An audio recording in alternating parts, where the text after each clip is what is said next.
what is just something mid to long term in general that you are excited to see come to the Solana ecosystem? Yeah, so coming to the Solana ecosystem, I think for us, what excites us the most, because, you know, we are really trying to target those people that are interested in crypto but not fully engaged yet.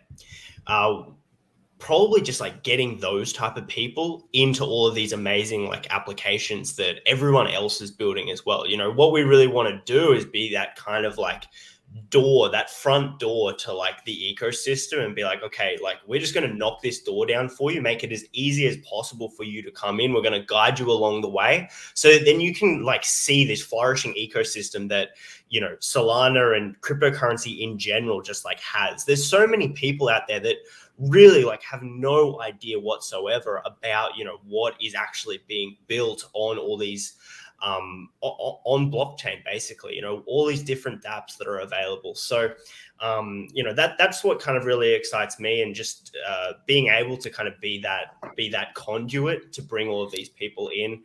And yeah, really exciting to build out our AI that can talk to people in kind of a really human way in order to do that as well. So yeah, that's amazing. So it sounds like Companion is really excited to just break down doors and really bring the idea of Solana and on-ramp users in an easy manner. So that's definitely something to look forward to. It definitely seems like a lot of people are postured towards this, especially as FTX creates more on-ramps for Solana. So in general, it's going to be amazing to see more users. With more users, I'm curious to see what a lot of your teams think would be interesting just seeing coming out at the protocol level, primitive level, and moving forward off of that. I think we will see a massive influx of users, especially with all the developers that have came into the ecosystem over the past 6 months or so.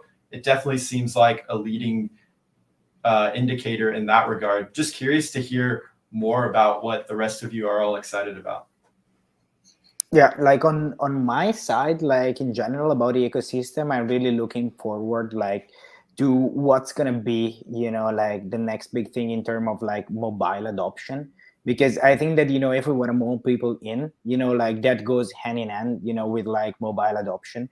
You know, bringing, you know, some anecdote like from my Web2, you know, like work like before joining, you know, crypto and joining like the Solana ecosystem.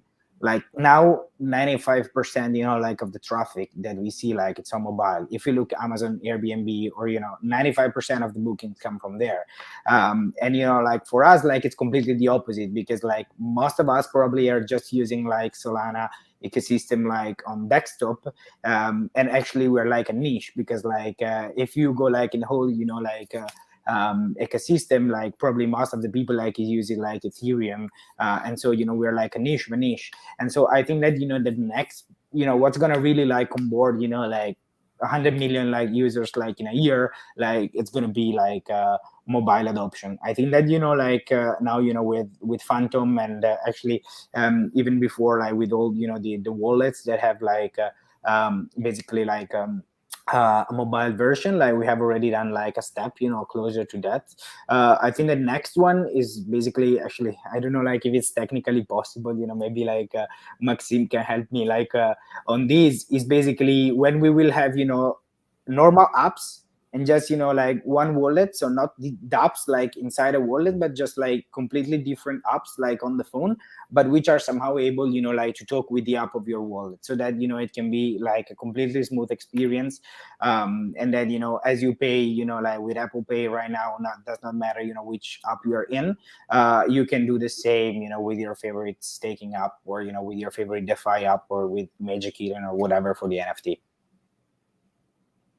Yeah, that's amazing. And just the whole idea of reducing friction for users, the fact of mobile having a majority of users nowadays, and building infrastructure and dApps around this idea definitely sounds super exciting, and goes hand in hand with really getting to that golden number that everyone throws out of onboarding 1 billion users and more. But it's things like lowering friction from retail via Companion.to, but then also looking to build intuitive experiences for these users, things like mobile. I'm curious if anyone wants to add anything else onto this. I know this is a very general question. If you guys have been on panels, live streams, you've probably had to answer this a handful of times, but it's always just fun to hear out where potentially the ecosystem can be moving and things that people so ingrained in the ecosystem are looking forward to.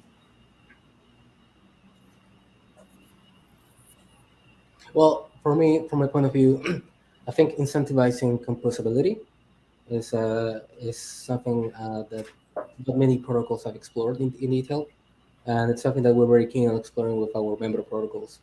One of our takeaways from the Serum, being in the Serum Fund, is getting to know a lot of these interesting new protocols that are emerging, coming out of the hackathon, and possibly looking to collaborate together or be their RFQ of choice where it makes sense.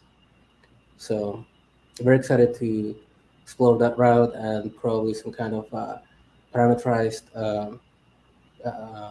incentives in place.